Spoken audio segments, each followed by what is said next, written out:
This is the Samsung S20. It's got a 6.2-inch Super AMOLED display with a refresh rate of 120 Hz, with an option to also turn it down to 60 Hz. Taking a closer look, you can see the hole punch for the front-facing camera there, and turning the screen off, you'll notice it is quite a fingerprint magnet yet. The Samsung S23 that's out now is significantly better with this. You can touch the screen and it won't have instant fingerprints all over it, but the S20 is still pretty bad with it. Back glass, same thing, very prone to fingerprints.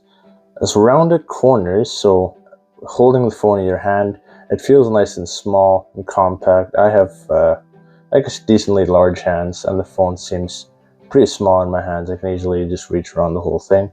The rounded corners give it a nice comfortable feel in your hand. You have your power button on the side here, and then volume up and down, also on that same side. The battery is a 3880 mAh battery. It's got an easy to reach under display fingerprint reader. It does also have dual firing speakers. At the bottom you have your Type-C charge port and the speaker, and then in the top, right in the bezel there, you have your earpiece, which is also a speaker when you're playing audio. At the top you just have your SIM tray and microphone. It's got 3 cameras. The top is a 12 megapixel wide angle lens. The one below that is a 12 megapixel ultra wide lens, and then a 3x optical zoom 64 megapixel telephoto lens. And the front is a 10 megapixel lens.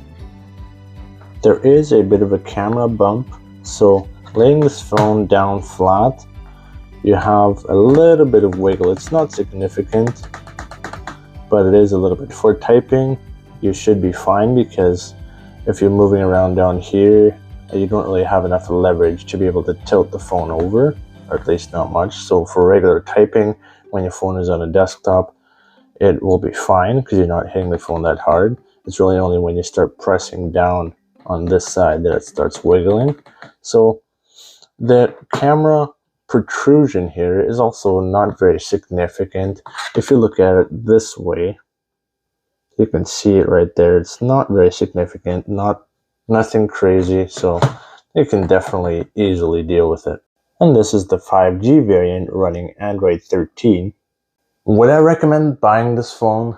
Definitely yes. It's small, like I said, it's got those rounded corners, so very comfortable to hold, and you get 128 gigs with expandable storage. This is something they removed on the S23.